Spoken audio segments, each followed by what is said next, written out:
ഇത് സ്റ്റാർ ഫ്രൂട്ടാണ്.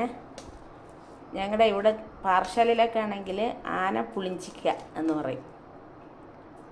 ഇത് ഞാൻ ഉപ്പും ഇട്ട് ഇങ്ങനെ കട്ട് ചെയ്ത് വെച്ചിരിക്കുകയാണ് അച്ചാറിടാൻ വേണ്ടിയിട്ട്.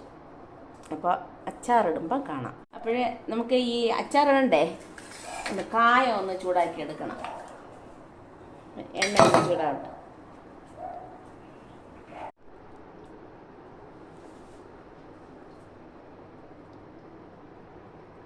നമുക്ക് കായമല്ലേ ഒന്ന് ചൂടാക്കി എടുക്കണം.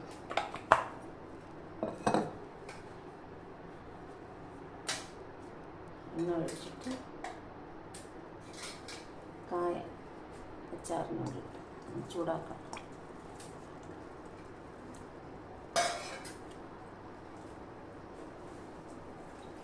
കണ്ടോ, ഇതിനെങ്ങനെ കോരി എടുത്തിട്ട്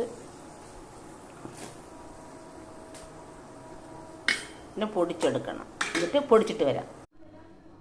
അപ്പം അച്ചാർ ഉണ്ടാക്കാൻ വേണ്ടിയിട്ട് എണ്ണ ഒഴിച്ച് ഇനി കടുക് ഇടട്ട്. ഒരല്പം കടുക്,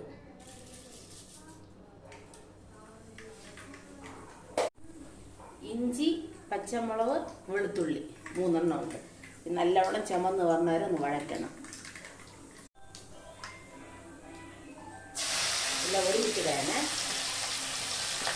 കുറേ ഉണ്ട്, അതാണ് ഇത്രയും കൂടുതലെടുത്ത്. കണ്ടോ, എല്ലാം ചുമന്ന് വന്ന് അടുത്ത് നമുക്ക് മുളക് പൊടി,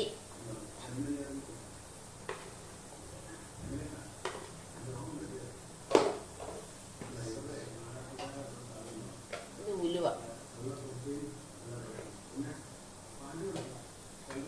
ഇത് കായ നിങ്ങൾ പൊടിച്ചു വെച്ചില്ലേ കായം, എല്ലാം ഇട്ട് നല്ലോണം മിക്സ് ആവണം. ഇതിൽ ആ പുളിഞ്ചിക്കരി ഉപ്പിട്ട് വെച്ചിരുന്നല്ലോ, ആ വെള്ളം കുറച്ച് ഞാൻ ഒഴിച്ചു. ഇനി വിനാഗിരി കുറച്ച്, അല്പം വിനാഗിരി ഇവിടെ മതി. എല്ലാം കൂടെ മിക്സ് ആക്കണം. വാവ്, മിക്സ് ചെയ്ത് ഇളക്കിയെടുക്കാം. റെഡി, അച്ചാറ് റെഡി.